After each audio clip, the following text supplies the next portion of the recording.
आज हमारे मनन चिंतन का विषय है प्रभु का आदेश मानो और वह आपको आशीष देगा। हम सर्वप्रथम बाइबल से वचन को पढ़ेंगे। निर्गमन ग्रंथ अध्याय 20 वाक्यांश 6। जो मुझे प्यार करता है और मेरी आज्ञाओं का पालन करता है, मैं 1000 पीढ़ियों तक उस पर दया करता हूं। जो प्रभु को प्यार करता है और प्रभु की हर एक आज्ञाओं का पालन करता है, मैं 1000 पीढ़ियों तक उस पर दया करता हूं।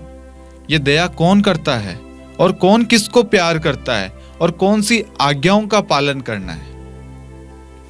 प्रभु ने जो हमें मूसा के द्वारा 10 आज्ञाएं दी है, हमें उन आज्ञाओं का अगर हम पालन करते हैं तो हमारे जीवन में क्या होता है, यह हम देखते हैं इस वचन में।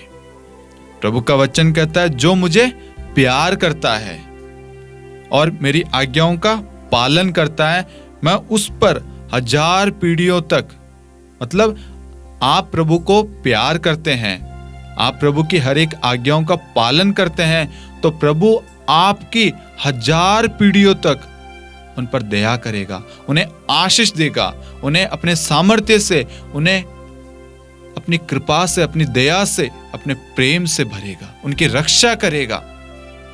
क्या आप विश्वास करते हैं? Hallelujah, hallelujah. क्या आप विश्वास करते हैं? हम देखते हैं प्रभु ने मूसा को आदेश दिया, तुम मिस्र जाओ और इजरायलियों को वहां से छुड़ाओ। तो क्या मूसा ने प्रभु के आदेश का पालन किया या नहीं किया? मूसा ने आदेश का पालन किया। आज हम नामान कोढ़ी के बारे में मनन चिंतन करेंगे। उनके जीवन से हम कुछ ना कुछ सीखेंगे कि प्रभु आज हमें आदेश के बारे में, आज्ञाओं के बारे में क्या समझाना चाहता है। इसलिए हम दूसरा राजाओं का ग्रंथ अध्याय 5 वाक्यांश 1 से 14 में देखते हैं। नामान कोढ़ी जो है वो आराम देश के राजा का सेनाध्यक्ष है। नामान एक बहादुर सेनापति है। नामान को कोढ़ हो जाता है। जब नामान को कोढ़ हो जाता है तो उस कोढ़ को देखकर नामान के घर में एक इज़राइल देश की एक दासी रहती है। उससे ये दुख, ये पीड़ा देखी नहीं जाती है। तो वह नामान से कहती है, आप समारिया जाएं, वहां पर एलिशा नाम का एक नबी रहता है, वह आपको कोढ़ से मुक्त कर देगा। नामान उसकी बात मानता है और वह इज़राइल की ओर प्रस्थान करता है। वह अपने अन्य सेवकों को भी साथ में लेके जाता है। जब वह एलिशा के पास में पहुंचता है तो एलिशा कहता है, तुम जाओ 7 बार यरदन में डुबकी लगाओ। नामान सोचता है, मैं इतनी दूर से एलिशा के पास में आया हूं और ये मुझे 7 बार डुबकी लगाने के लिए कह रहा है। यरदन के अलावा कोई नदी नहीं है क्या? या मेरे वहां पे कोई नदी नहीं है क्या? एक सामान्य सवाल हमारे अंदर होता है। लेकिन सेवकों ने कहा, आपको जैसा वह कहते हैं आप वैसा करें। नामान करता है। वह जाता है यरदन नदी में।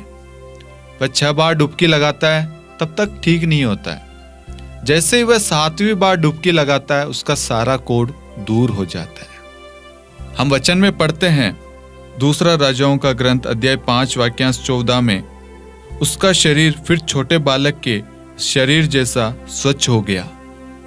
यहां हम देखते हैं कि नामान को जैसा आदेश दिया गया था, उस आदेश का उसने पालन किया।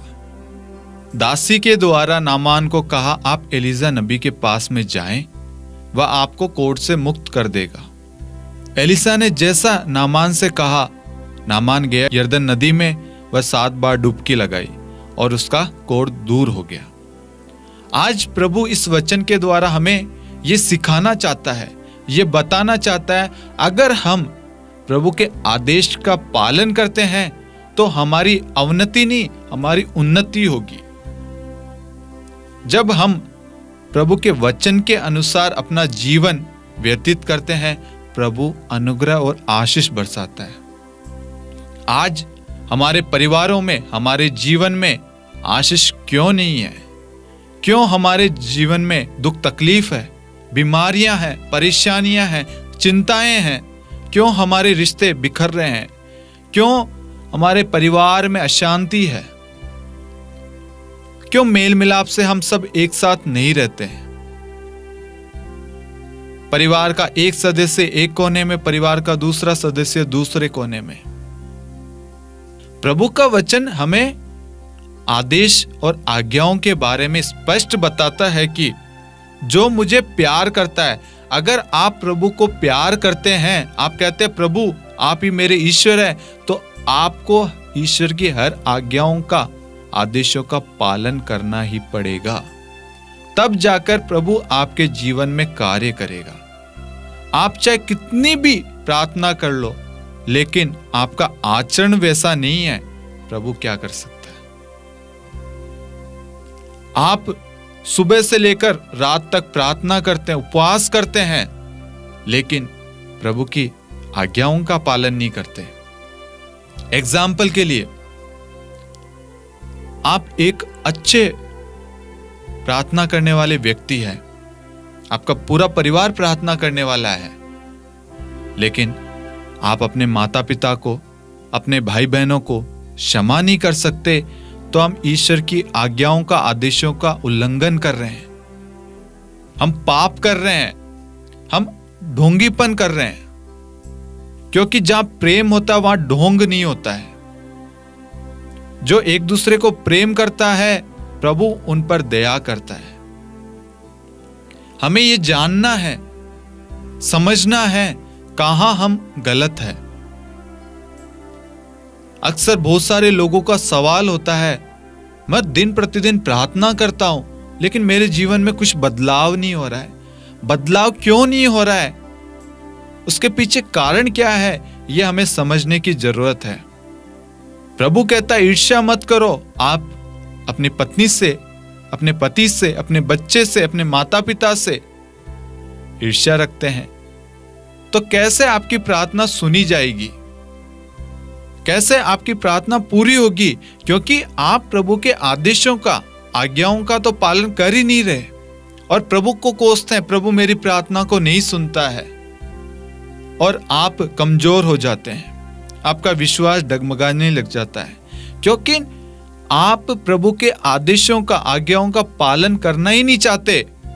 अधिकांश लोग ऐसे हैं जिनको सालों हो गए हैं एक दूसरे से बात करे बिना, और वह कहते हैं हम प्रार्थना करते हैं। हम प्रार्थना करने वाले एक परिवार है। आप बताएं, आप किसको गलत दिखाना चाह रहे हैं? आप क्या अपने आचरण से बताना चाहते हैं? प्रभु का वचन कहता है मैंने तुम्हारा आचरण देखा। प्रभु हमारा हर एक आचरण देखता है। आप क्या एक दूसरे को प्रेम करते हैं? एक दूसरे पर दया दिखाते हैं? एक दूसरे की मदद करते हैं? एक दूसरे को क्षमा करते हैं? प्रभु हर एक चीज देखता है। जिसका चरित्र अच्छा है, प्रभु उस पर दया करता है, प्रभु उसको क्षमा करता है। आज ये सवाल हम सबका है। हमें हमारे आचरण को देखने की जरूरत है, अपने स्वभाव को देखने की जरूरत है, अपने आप को जांचने की जरूरत है कि मैं कहां गलत हूं। क्या मैंने ईश्वर की आज्ञाओं का पालन किया है या नहीं? मैंने कौन कौन सी ईश्वर की आज्ञाओं का उल्लंघन किया है? आप जब प्रार्थना करेंगे, आप इन वचनों को सुनेंगे, समझेंगे, आपको महसूस होगा कि आपने हर एक आज्ञाओं का उल्लंघन किया है। ईश्वर की सबसे बड़ी आज्ञाओं में से एक दूसरे को प्रेम करो जैसे मैंने तुम्हें प्रेम किया है। और आज हम कहीं ना कहीं एक दूसरे को प्रेम ही नहीं करते। आज हमारे प्रेम का मूल्य खत्म हो गया है। हम प्रेम को पैसों से तोलने लग गए हैं, प्रेम के लिए इधर उधर भटकने लग गए हैं। हम भूल गए हैं उस खुदा ने, उस ईश्वर ने हमें बचाने के लिए अपने इकलौते पुत्र को अर्पित कर दिया। हमने उसे नहीं, उसने हमें प्रेम किया है, उसने हमें अपनी संतान का अधिकार दिया है। हाँ मेरे प्यारे भाइयों और बहनों, हम यहां पर वचन को समझने की कोशिश करें। हम एक दूसरे को यहां पर गलत या नीचा दिखाने के लिए नहीं है, हम एक दूसरे को समझाने की कोशिश कर रहे हैं ताकि हम अपने जीवन में प्रभु की कृपा को, प्रभु की दया को अनुभव कर सके, देख सके। आज अधिकांश परिवार में यही हो रहा है। हम चर्च जाते हैं, प्रार्थना करते हैं, लेकिन एक दूसरे को क्षमा नहीं करते। एक दूसरे के प्रति नफरत की भावना लेकर हम प्रार्थना में भाग लेते हैं, चर्च जाते हैं, वचन पढ़ते हैं। मैं आपको कहना चाहता हूं, आप अपने साथ में गलत कर रहे हैं, आप अपने आप को धोखे में रख रहे हैं। आप भूल गए प्रार्थना एकमात्र कुंजी है स्वर्ग को खोलने की। आप उस प्रार्थना को अपमानित कर रहे हैं, आप उस वचन का अनादर कर रहे हैं, आप उस प्रार्थना को एक मजाक तौर पे ले रहे हैं। प्रभु का वचन स्पष्ट रूप से कहता है, जो मुझे प्यार करता है, जो मेरे आदेशों का, आज्ञाओं का पालन करता है, मैं उस पर और उसके 1000 पीढ़ियों पर दया करता हूं। आज ये वचन हम सब के लिए है। हमें अपने आप को जांचने की जरूरत है। आप एक बार अपने हृदय पर अपनी आंखों को बंद करके समझने की कोशिश कीजिए, इस पर मनन चिंतन कीजिए। एक बार आपको कितना समय हो गया है अपने आस पड़ोसी से बात करे हुए, अपने बच्चों से बात करे हुए, अपने पेरेंट्स से बात करे हुए, अपने पुरोहितों से, धर्म बहनों से, प्रचारकों से बात करे हुए। किसी ने कुछ कह दिया, हम नाराज होकर बैठ गए। मैं आपको कहना चाहता हूं, शैतान यही चाहता है। शैतान नहीं चाहता कि ईश्वर की दया आप पर प्रकट हो। शैतान नहीं चाहता कि आपकी उन्नति हो। शैतान नहीं चाहता कि आपके बच्चों का जीवन कुशल हो। शैतान नहीं चाहता कि आप आगे बढ़े, आपके परिवार का उद्धार हो, आपका परिवार मुक्ति प्राप्त कर सके। शैतान नहीं चाहता। इसलिए हम ईश्वर की आज्ञाओं का उल्लंघन करते आ रहे हैं, ईश्वर की हर एक आज्ञाओं का अनादर कर रहे हैं, ईश्वर की तौहीन कर रहे हैं, ईश्वर की निंदा कर रहे हैं। आज हम नामान कोढ़ी से यह सीखना चाहिए कि उसने किस प्रकार से अपने दुख में, अपने कोढ़ में प्रभु के आदेश का पालन किया। जैसा उसे कहा गया वैसा वो करता गया। हां, पहले बार जब एलिशा ने कहा तो वह आनातानी कर रहा था, लेकिन सेवकों के कहने पर उसने किया। यही चीज है, जब हम परेशानी, दुख, तकलीफ में होते हैं, विपत्ति में होते हैं, हम भूल जाते हैं, हम ईश्वर के वचन को साइड में रख देते हैं और अपने ईगो को, अपने अहंकार को, अपने जिद्दीपन को आगे रखते हैं और अपने आप को ईश्वर से बढ़कर समझने लग जाते हैं कि मैं जो करूंगा, मैं जो कहूंगा वो सही होगा। और इसीलिए हमारे साथ, हमारे परिवार में, हमारे बच्चों के जीवन में खुशियां नहीं है, मुक्ति नहीं है, उद्धार नहीं है, आशीष नहीं है, बरकत नहीं है। हर एक कार्य में लॉस में जा रहे हैं, हर कार्य में आशीष नहीं है। बच्चे पढ़ते हैं, फेल हो जाते हैं, बच्चों की शादी नहीं हो पाती है, शादी होती है, रिश्ते टूट जाते हैं, गलत संगतियों में पड़ जाते हैं, नशे की लत में, बुरी आदतों में फंस जाते हैं, क्योंकि हम वचन का मूल्य नहीं समझ रहे, वचन का महत्व नहीं समझ रहे, वचन क्या कह रहा है और हम क्या कर रहे हैं। आज ईश्वर हमें एक नया अवसर दे रहा है मेरे प्यारे भाइयों और बहनों, ताकि हम अपनी गलती को सुधारें, हम अपने इस आचरण को बदलें, अगर हमने किसी को क्षमा नहीं की है, आप तुरंत इसी वक्त उनसे क्षमा मांगे। जब हम एक दूसरे को क्षमा करेंगे, आपके अंदर एक नया आनंद आएगा, एक नया प्रेम झलकेगा आपके आचरण से, एक नया स्वभाव आप धारण करें जिसमें प्रभु की कृपा बरसेगी। आप ईश्वर की हर एक आज्ञाओं का पालन कीजिए, आप देखना आपका जीवन बदल जाएगा, आपके जीवन में आशीषें आएगी, आपके घर परिवार में जितनी भी बीमारी तकलीफें हैं यीशु के नाम से दूर हो जाएगी। एक आज्ञा का उल्लंघन यानी हर एक आज्ञा का उल्लंघन है। अगर आप एक दूसरे से प्रेम नहीं करते हैं, आपने ईश्वर की हर एक आज्ञाओं का उल्लंघन किया है। आज ईश्वर हम सबको एक नया मौका दे रहा है अपने पापी जीवन को, पापी स्वभाव को, पापी आचरण को बदलने का, ताकि हम भी नामान कोढ़ी की तरह प्रभु के हर एक आदेशों का पालन करें।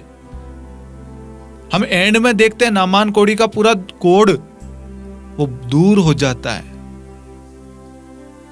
आज ईश्वर भी हमारे उन परिस्थितियों को बदलना चाहता है, उन सारी बीमारियों को दूर करना चाहता है।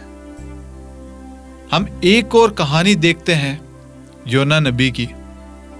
योना नबी को प्रभु ने निनवे जाने को कहा, वह तर्शीश की ओर गया।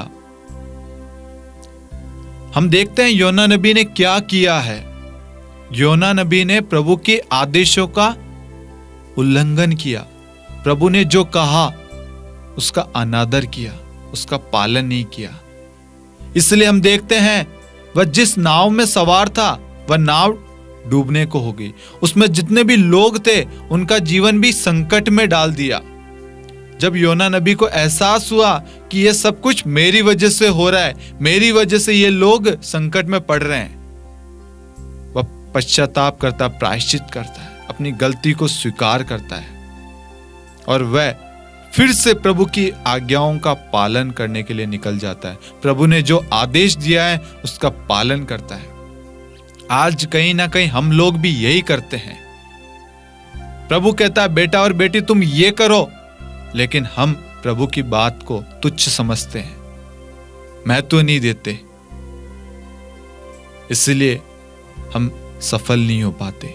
हम हर एक